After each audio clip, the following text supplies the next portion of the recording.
ലോഹയിട്ട യൂദാസന്മാർ ഛത്തീസ്ഗഡിലെ കന്യാസ്ത്രീകളുടെ അവസ്ഥ കണ്ട് പഠിക്കാതെ കേക്കും വൈനുമായി BJP ആഫീസിൽ കയറി നിരങ്ങി അവർക്ക് അനുമോദനവും കയ്യും കൊടുത്ത് അതിൻ്റെ ചൂടാറുന്നതിന് മുന്നോടിയായിട്ട് അങ്ങ് ഒഡീഷയിൽ വീണ്ടും മലയാളികളായിട്ടുള്ള വൈദികർ ബജ്രംഗ് ദളിനാൽ ക്രൂരമായി ആക്രമിക്കപ്പെട്ടിരിക്കുകയാണ്.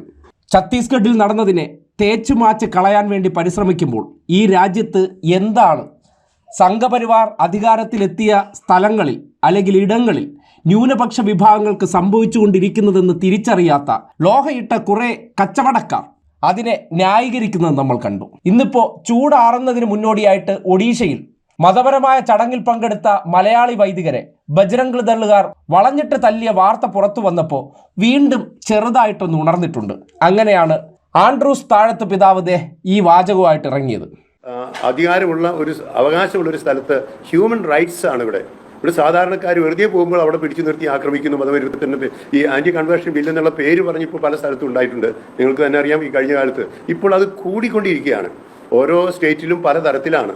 ഞാനൊരു രാഷ്ട്രീയ പാർട്ടിയെക്കാരെ കുറിച്ച് പറയുന്നില്ല, ഇപ്പോൾ ആരെക്കുറിച്ച് വ്യക്തിപരമായി പറഞ്ഞു. പക്ഷേ ഇങ്ങനെയുള്ള ചെയ്യുന്നത് സ്വതന്ത്ര ഭാരതത്തിന് ഒരിക്കലും ഭൂഷണമല്ല.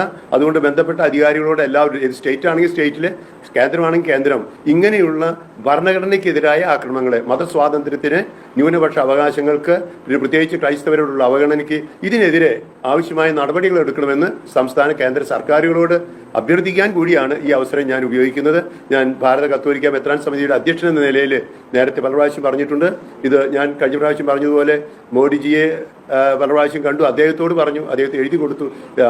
ഭാരതത്തിന്റെ രാഷ്ട്ര നിർമ്മിതിക്ക് ആനുപാതികമായി ഏറ്റവും കൂടുതൽ സംഭാവന നൽകിയിട്ടുള്ള സമുദായമാണ് ക്രൈസ്തവ സമുദായം. അതുകൊണ്ട് ഇങ്ങനെയുള്ള ഈ ആക്രമണങ്ങളെ ചെറുക്കാൻ, അത് ഉണ്ടാകാതിരിക്കാൻ സ്വാതന്ത്ര്യത്തോടെ തന്നെ എല്ലാ മനുഷ്യർക്കും ഇന്ത്യയിൽ ജീവിക്കാനുള്ള സംവിധാനവും സാഹചര്യങ്ങളും ഉണ്ടാക്കണമെന്നാണ്. അപ്പോൾ മിനിഞ്ഞാന്ന് രാത്രി നടന്നെങ്കിൽ ഇന്നലെയാണ് അറിഞ്ഞത്. ഇന്നലെ രാത്രിയാണ് അവർ വിശദമായി ചോദിച്ചത്. അപ്പോൾ ഇങ്ങനെയുള്ള ആക്രമണങ്ങളെ അപലപിക്കുന്നതോടൊപ്പം ആവശ്യമായ സുരക്ഷിതത്വം, സംരക്ഷണം എല്ലാ മനുഷ്യർക്കും, ജാതിമത ഭേദമന്യേ എല്ലാവർക്കും സംലഭ്യമാകാൻ ഇങ്ങനെ ഫ്രിഞ്ച് ഗ്രൂപ്പ്സ്, തീവ്രവാദ ഗ്രൂപ്പുകളൊക്കെ വളരുന്നുണ്ട്. അത് എല്ലായിടത്തും ഉണ്ട്, പല തരത്തിലുണ്ട്, പല മതങ്ങളിലുണ്ട്. അതൊക്കെ നിർത്തലാക്കി എല്ലാ മനുഷ്യർക്കും സ്വാതന്ത്ര്യം ഉറപ്പാക്കാൻ, മതസ്വാതന്ത്ര്യം ഉറപ്പാക്കാൻ ബന്ധപ്പെട്ട സർക്കാരുകളോട് പ്രത്യേകം ഞാൻ അഭ്യർത്ഥിക്കുകയാണ്. നേരത്തെ ഛത്തീസ്ഗഡിൽ അറസ്റ്റ് ചെയ്ത BJP സർക്കാർ, കോടതിയിൽ കൊണ്ടുപോയ BJPക്കാർ, ജാമ്യം നിഷേധിച്ച BJPക്കാർ, ഏറ്റവും ഒടുവിൽ കേരളത്തിലെ BJPക്കാർ രക്ഷപ്പെടുത്തി എന്ന രീതിയിലൊക്കെ നന്ദി പറയാൻ ക്യൂ നിൽക്കുകയും BJP ആഫീസിലേക്ക് കേക്കും വൈനുമായിട്ട് പോയവരും അരമനകളിൽ വിളിച്ച് അത്താഴം വിളമ്പിയവരെല്ലാം ഇപ്പോൾ വാ തുറക്കുന്നില്ല. ഇമാതിരി യൂദാസന്മാരെയാണ് ഇന്നിപ്പോൾ ലോഹയിട്ട് ഇരുത്തിയിരിക്കുന്നത്.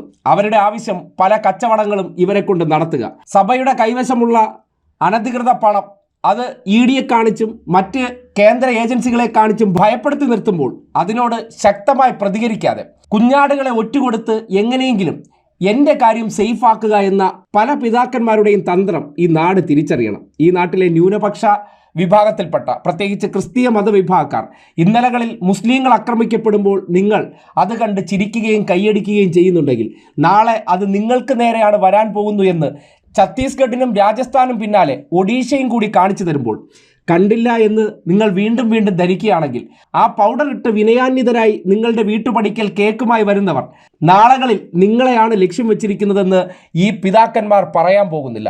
കേൾക്കുന്നവരെങ്കിലും മനസ്സിലാക്കിക്കോളൂ, പിതാക്കന്മാർ അവരുടെ പോക്കറ്റിലാണ്, അവരെ പർച്ചേസ് ചെയ്തിരിക്കുകയാണ്, ഹൈജാക്ക് ചെയ്തിരിക്കുകയാണ്.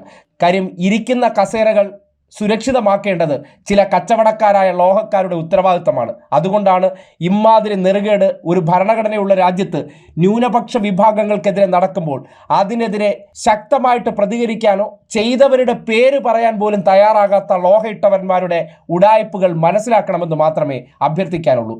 അല്ലാതെ ഓരോ സംഭവങ്ങളും വരുമ്പോൾ ഇതുപോലെ മാധ്യമങ്ങൾക്ക് മുന്നിൽ വന്നിരുന്ന് മോങ്ങുന്നതിലല്ല നിലപാടുകളെന്ന് പറയേണ്ടി വരികയാണ്.